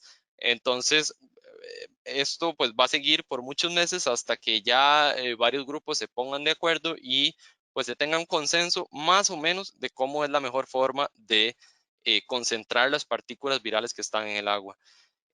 Hay todavía dudas en cuanto a persistencia y decaimiento del ARN viral, o sea, una vez que se excreta, cuánto es en el tiempo, cuánto tiempo es detectable ese ARN en las aguas residuales. Ya hay un manuscrito en revisión del grupo de Watershed Ahmed en Australia que pues va a dar algunos resultados por ahí que al parecer son bastante alentadores en que el ARN dura mucho tiempo en el agua residual y eso pues uno nos permite tener buenos resultados cuando el agua sabemos que ha corrido por mucha distancia y está llegando a la planta horas después, y dos, a la hora de guardar muestras y analizarlas luego. Se están viendo también alternativas de extracción de ARN, ¿verdad? Cómo podemos omitir los kits o podemos omitir los pasos de concentración para hacer una extracción directa en algún momento, y se ha hablado muchísimo en estos grupos de colaboración de que las técnicas de concentración a partir de volúmenes de agua residual más bien nos están haciendo perder virus, y que a veces dependiendo la matriz y dependiendo la situación epidemiológica es mejor tomar una muestra y extraer directamente el ARN. Eso es algo que muchos están probando en este momento y que los resultados se van a ir viendo. Y también pues el detalle de cuál es la mejor técnica para la detección final. Si la PCR digital, que en algunos ensayos ha dado mejores resultados que la PCR tiempo real, que es pues el diagnóstico premium a nivel mundial, o inclusive la secuenciación de nueva generación con tecnologías como Nanopore, que ahorita están trabajando bastante duro para generar herramientas de diagnóstico rápido en ambiente y que además del detectado o no detectado también brinden más datos a nivel genómico. Y estos tres virus que están a la derecha en la pantalla, pues son básicamente los tres virus que se han utilizado hasta la fecha para evaluar la concentración viral. Entonces, lo que se hace es que se utilizan los virus, se agregan al agua residual y después de realizado todo el proceso que les conté de concentración y de detección, se evalúa cuánto se recuperó. Nosotros vamos a trabajar o estamos trabajando con el virus respiratorio sincitial bovino, que es un virus envuelto. Muchas personas han trabajado con la hepatitis de ratón, que es un coronavirus, o con el coronavirus bovino, y la mayoría está teniendo resultados muy diferentes. Hay gente que está recuperando un 1% de los virus que siembran en el agua y otros están recuperando hasta 10, 15. En cuanto a esto, pues es lo que les digo de la optimización de métodos de concentración viral, y es en lo que muchísimos hemos trabajado, algunos paralelo a la aplicación de la herramienta en sí, ¿verdad? Como nosotros, y muchas universidades, por dicha, ¿verdad?, de Estados Unidos están trabajando únicamente en el desarrollo de métodos de concentración y de ver cuáles de estos virus son los que mejor pues, nos dicen cómo concentrar. Y por último es la infectividad en matrices ambientales, o sea, qué tan infecciosas son esas partículas virales que tenemos en el ambiente y que lo que estamos detectando es peligroso o no. Esto todavía no se sabe, pero todo apunta a que no, ya que en parte esa membrana lipídica que tiene el coronavirus lo hace muy susceptible a los surfactantes que puedan estar en las aguas residuales, ¿verdad? Entonces la infectividad la perdería muy rápido. Sin embargo, estudios con otros coronavirus anteriores han mostrado que esa infectividad puede estar por horas, inclusive días, pero la información es escasa. Todavía no hay datos de dosis infectante de SARS-CoV-2 y probablemente no lo haya en muchísimo tiempo. Todavía no hay datos precisos de cuánto puede estar el virus en una matriz ambiental, no agua residual, ¿verdad? los trabajos que se han hecho han sido en matrices de laboratorios controlados y demás, pero todavía no se ha estudiado esa interacción temperatura, humedad y demás, que radiación solar, que pueda pues modificar esa capacidad infecciosa del virus en los trópicos más que todo. En el laboratorio tenemos pues alianzas e investigaciones en curso que son bastante provechosas y que nos han ayudado a abordar este tema, específicamente el de la detección de virus. Tenemos uno con la Universidad del Sur de Florida y la Universidad Metodista del Sur de Estados Unidos, donde estamos estudiando de manera etnográfica, epidemiológica y de calidad de agua el entorno costero en una playa de Costa Rica. Entonces, de acá van a salir varias publicaciones, ya una está en proceso y se ha trabajado muchísimo. Es un proyecto financiado por la Fundación Nacional de Ciencias de Estados Unidos y pues básicamente un proyecto de 4 o 5 años que nos ha ayudado muchísimo a desarrollar nuestros métodos y a tener muy buenos contactos a nivel internacional.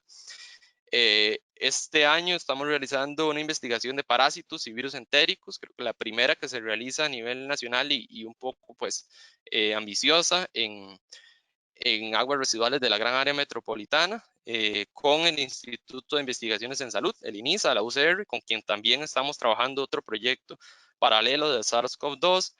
Y vamos a trabajar también la circulación, vamos a ver si podemos verificar esa circulación de patógenos entéricos como hepatitis A y su relación con nuevos indicadores virales de contaminación que se están utilizando más en lugar de las famosas coliformes fecales y estas bacterias que ya la mayoría hemos escuchado. Esto lo vamos a hacer en aguas residuales para, uno, ver cómo se mueven esos patógenos en la población y dos, optimizar métodos y generar mayor conocimiento a nivel tropical. De mi parte y de parte de mis compañeros, que sé que les hubiese encantado también estar acá, muchísimas gracias por la atención. Cualquier consulta, ahí están nuestros correos. Básicamente estamos para servirles y ojalá les haya quedado algo de la presentación. Muchas gracias, Andrei, por su excelente presentación. Le reitero a ambos el agradecimiento de permitirnos escucharles el día de hoy, muy especialmente, bueno, sabiendo que ustedes están muy ocupados, ¿verdad? En estas épocas, pero además, pues, considerando la labor tan excelente que están haciendo y que, pues, es necesario, y es algo que nosotros nos planteamos desde un inicio, pues, poder darles la posibilidad de compartir la información que ustedes están generando a nivel de los países. Nosotros, bueno, tengo varias preguntas. Me parece que hay una que es bien interesante. Dice, excelentes ambas presentaciones. Gracias a los expositores por compartir esta información. Me llena de esperanza conocer por ustedes cómo las redes de colaboración científica se han fortalecido. Es realmente inspirador. Me gustaría saber si esa carrera por publicar y compartir la información representa algún riesgo para la robustez de la evidencia que se va generando, si se eliminan pasos claves como la revisión de pares, o si por el contrario, dadas las circunstancias, es un riesgo manejable y parte del proceso científico. Esa es la pregunta. Un poco va por el hecho de que si en el momento de publicar tan rápido, pues entonces hay algún riesgo. Adelante, ¿quién quiere contestar primero? Sí. Bueno, yo me gustaría decir al respecto, bueno, muchas gracias a todos nuevamente. Felicitaciones, Andrei, por tu presentación. Realmente muy interesante todo lo que han logrado. En cuanto a la pregunta, yo creo que es importante mantener la revisión por pares para el análisis de los distintos estudios, pero también me parece que es importantísimo en este paso poder dar acceso a la información de aquellas publicaciones que todavía no han sido revisadas, donde queda expresamente aclarado que falta ese proceso de revisión donde cada uno, si bien siempre al leer una publicación científica uno hace una revisión crítica, en el caso de esas publicaciones que no han sido revisadas aún por pares, uno los toma con mayor recaudo, pero lo bueno de esto es que también se generaron distintos grupos de colaboración para el análisis de toda esa información y para el análisis de los datos y resultados propios. Yo les comentaba de los grupos puntualmente en los que participamos con el laboratorio y nuestro grupo en Panmin-Heavy, desde con los demás grupos del MinSIT, donde realmente se colabora en todos los pasos de la investigación, desde la disponibilidad de reactivos, que comentaba Andrei, que en algunos casos hay faltantes de esos recursos, entonces se iban estudiando, viendo cuáles eran los reactivos que podían ir siendo suplantados, la efectividad lograda con distintas marcas, combinaciones de métodos. Muchas veces hay temas metodológicos como el pH, que con variaciones muy pequeñas cambian notablemente los resultados, y hay distintos pasos de control donde cada uno los puede ir viendo. En este sentido, es la presencia de esos grupos colaborativos me parece que es para destacar, siempre y cuando uno los tome con un fin común y después vea, al analizar los resultados realmente, teniendo un control para ver cuál es esa determinación. Como, también muchas veces se utilizan otros controles paralelos para uno poder aseverar el resultado que está dando. Y un positivo eh, es realmente un positivo, ya ha sido probado. Cuando uno lo analiza con las técnicas moleculares, la presencia es realmente determinante. Sí, me gustaría acotar a mí que, aunque yo no trabajo en academia, sí se vio el boom enorme y masivo de publicaciones, inclusive tal vez no en aguas residuales directamente, pero recuerdo los primeros meses eran los servidores donde se podían pues poner los manuscritos, eran decenas de manuscritos de modelos epidemiológicos hechos por economistas, ¿verdad? Entonces yo creo que mucho de lo que se publicaba sin estar revisado tenía que ser pues revisado a conciencia por cada uno de quienes lo iban a utilizar, ¿verdad? Si yo veía un manuscrito, por ejemplo, recuerdo el manuscrito de un grupo de científicos del Monte Sinaí en Nueva York que utilizaron desarrollaron uno de los primeros métodos de serología con pues básicamente un control de calidad increíble y ellos decían, bueno, nos esperamos 3 meses la revisión por pares o publicamos esto ya para que ustedes tengan una idea de cómo hacer básicamente sus ensayos de serología. Entonces creo que queda mucho en discernir y en ver que estamos en una pandemia, ¿verdad? Ver a qué le podemos poner atención y qué pasos podemos seguir o qué pasos podemos mejorar. En aguas residuales al inicio, recuerdo uno de los primeros artículos de Francia, me parece, básicamente lo que hicieron fue centrifugar todo a altísimas revoluciones, entonces al final la extracción, pues por supuesto iban a precipitar virus y por supuesto iban a encontrarlos con la prevalencia del virus que había en Francia, pero no quiere decir que esa metodología, yo o mis compañeros íbamos a ir a buscar una centrífuga de esas de $70,000, $90,000 para realizar nuestros ensayos, ¿verdad? Sabíamos que la situación acá era diferente y que probablemente no nos iba a servir en algún momento dado o el costo-beneficio de aplicar esa metodología iba a ser altísimo. Entonces creo que queda mucho en discernir y en ver qué se ajusta a nuestras necesidades de lo que se está publicando sin revisión e inclusive lo que se publica con revisión, ¿verdad? Tenemos publicaciones en aguas residuales ya revisadas y demás con controles de calidad, donde utilizan ultracentrifugadores, por ejemplo, pero un ultracentrifugador a nosotros nos cuesta $20 por muestra. O sea que eso llevaría, además del PCR y la extracción de ARN, a cientos de dólares una muestra. O sea, no tenemos capacidad para llegar a eso. Entonces, me parece que es muy de conciencia de cada grupo de trabajo, pues hacer un análisis de cada artículo que se revisa o de cada manuscrito. Bueno, muchas gracias a ambos. Tenemos otra pregunta. Dice que si es posible saber si las partículas que se continúan excretando son infectivas. ¿Se podría diferenciar así un rebrote de la presencia por parte de excreción prolongada de población recuperada?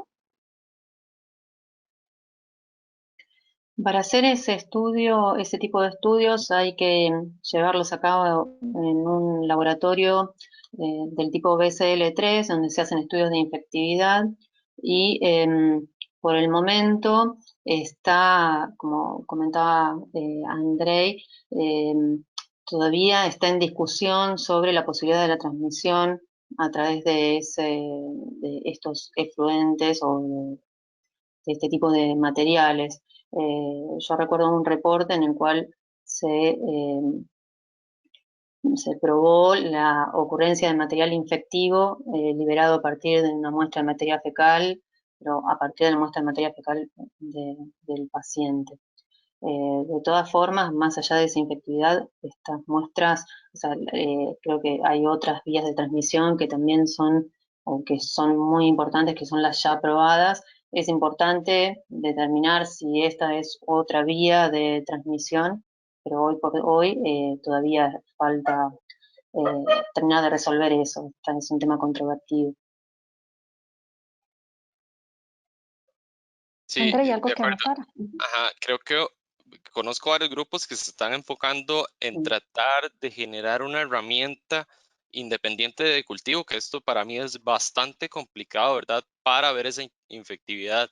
Se han desarrollado algunas PCRs, digamos que acopladas a sistemas de luminiscencia y demás para poder ver si células, pero en este caso son células de organismos como Cryptosporidium o Giardia, pueden ser infecciosas o no. No sé cómo lo van a lograr, cómo lo están enfocando con SARS-CoV-2, pero sí sería genial tener un método tan rápido, entre comillas, ¿verdad? Como el que tenemos ahorita para detectar el virus, eh, para evaluar su infectividad, y esto pues nos daría muchísima información a nivel ambiental y epidemiológico. Sin embargo, sí se ve algo a muy, muy largo plazo o no realizable del todo, al menos en Latinoamérica lo veo muy difícil.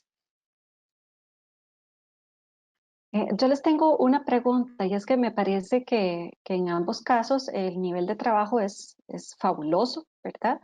Que, digamos a nivel de la región latinoamericana, con tanta, pues nosotros tenemos pues una cantidad de recursos siempre limitados, ¿verdad? Para hacer ciencia, para reproducirla, para comunicarla.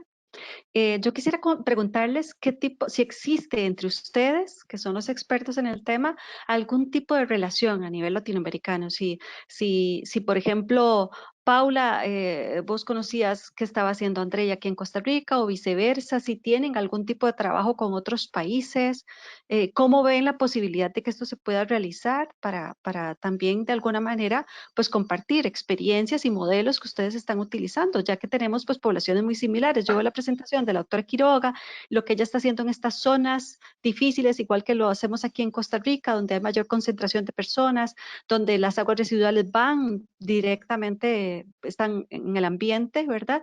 Si ustedes ven como una posibilidad, algo interesante de trabajar de una manera más regional el tema.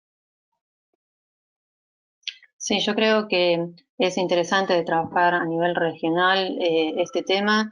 Nosotros puntualmente hasta ahora sabíamos que estaban trabajándolo en otras regiones, pero no estábamos en contacto con ellos. Sí tenemos redes, una red que se llama Latina, que es una red de laboratorios que trabajan en integrones y bueno, donde también nos enfocamos en estudios de resistencia a antibióticos, bueno, bacterias resistentes a antibióticos, donde colaboramos distintos países de Latinoamérica, tenemos 11 países integrantes con los cuales colaboramos desde 2011 y ya tenemos publicaciones al respecto y de hecho ahora estamos llevando a cabo un estudio en colaboración dentro de esta red donde estudiamos la resistencia a antimicrobianos en bacterias que están produciendo coinfecciones en pacientes con COVID, que bueno, por razones de tiempo tampoco lo había mostrado, pero bueno, es algo que estamos haciendo, por lo tanto, el hecho de trabajar con redes y redes que nucleen a nuestra región de Latinoamérica me parecen siempre muy importantes y muy provechosas. Sí, en mi opinión, creo que sí hay pues, una necesidad de comunicación entre países latinoamericanos Sin embargo, nosotros sí hemos conversado, o sea, estuvimos en un seminario hace unos 2 meses con personal de AISA, de Argentina, donde ellos están realizando un monitoreo similar, ¿verdad?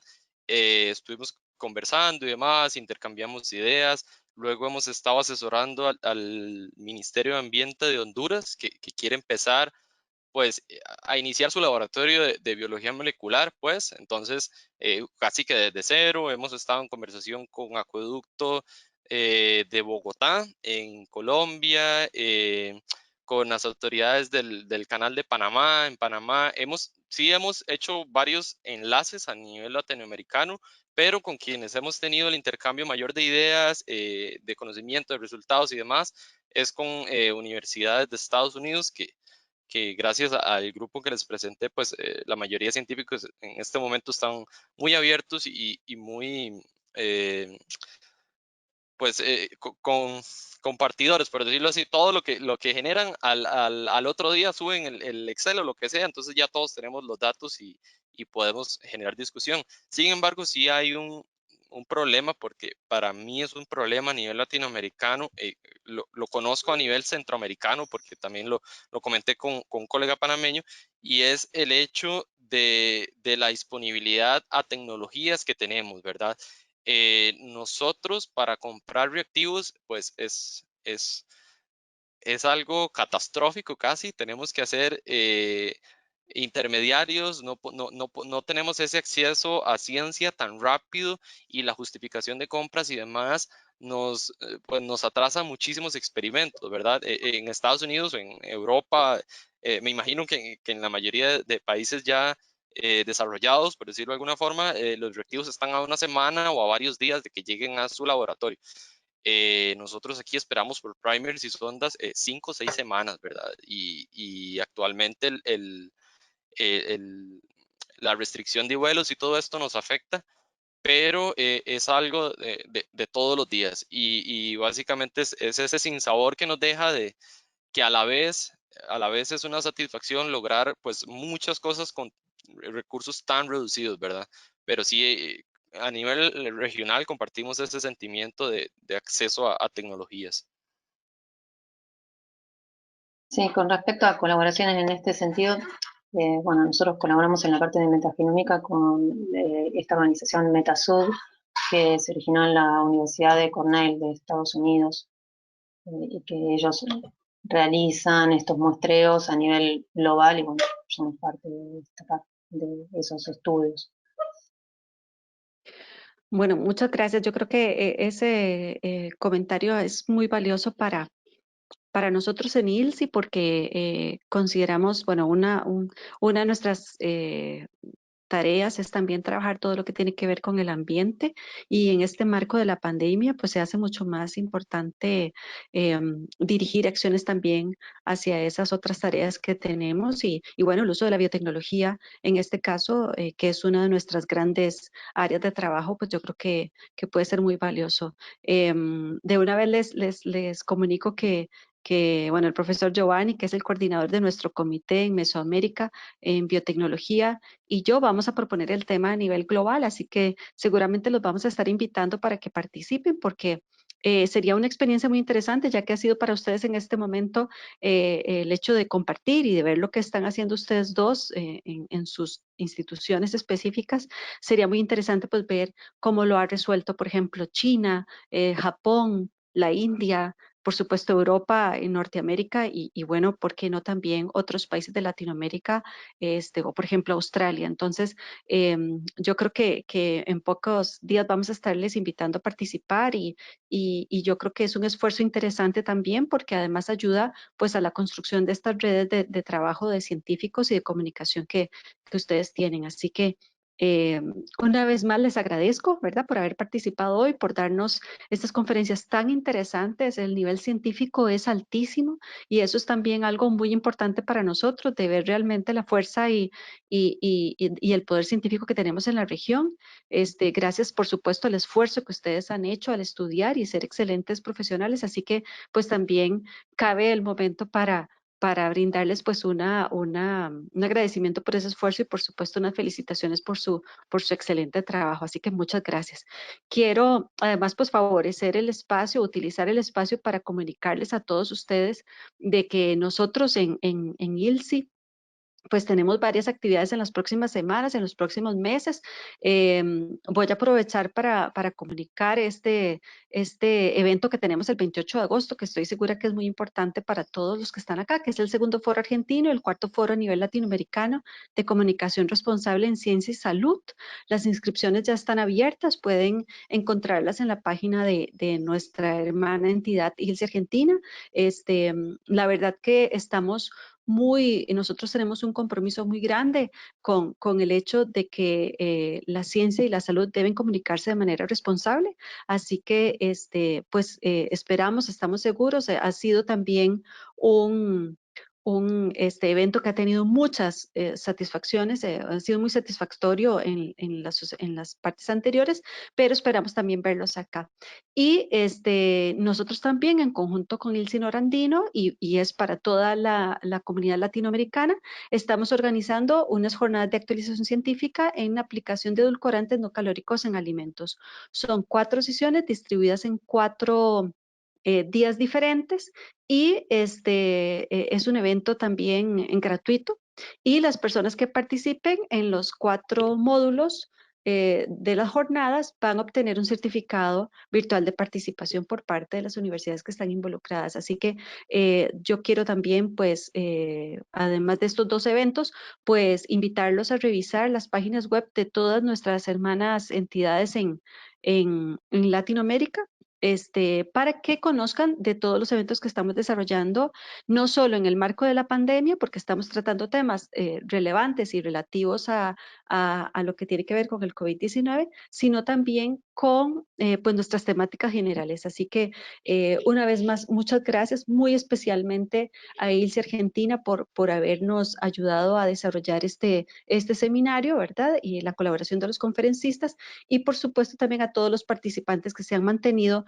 durante todo el evento con una gran no solo asistencia, sino también prestando atención del evento. Así que muchas gracias, felicitaciones a todos, y por favor, pues sigamos adelante procurando estar sanos y seguir adelante en nuestros procesos tanto de investigación como de trabajo. Así que pasen muy buen día y muchas gracias a todos. Muchas gracias. Muchas gracias. Muchas gracias. Gracias, Paula. Excelente presentación. Gracias a ustedes. Quería agradecer también a la doctora Silvia Sánchez Puig, a quien no había mencionado en el trabajo y que estuvo ayudándonos en los primeros muestreos en nuestro grupo en Parmigiel. Excelente, doctora Quiroga. Muchas gracias. Excelente. Gracias. Un buen día. Sí, muy Gracias bien. igualmente. Excelente. Los quiero felicitar, de verdad. Muchas gracias.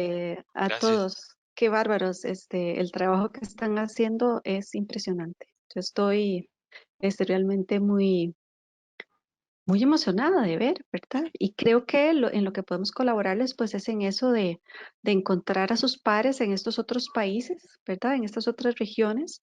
Creo que compartir experiencias es valioso, pero además en el caso de ustedes compartir información científica. Imagínense que puedan tener contacto directo con las personas que en Europa, en Asia, en Norteamérica están desarrollando estas temáticas, ¿verdad? Y nosotros, al ser pues una plataforma global, podemos perfectamente colaborarles en esto, así que cuenten con ello, ¿de acuerdo? Muchas gracias. Con mucho gusto. Muchas gracias. Bueno, Hasta que Dios luego, los gracias. acompañe. Un abrazo, hasta luego. Hasta luego. Hasta Un luego. abrazo, que Muchas estén gracias. bien. Adiós.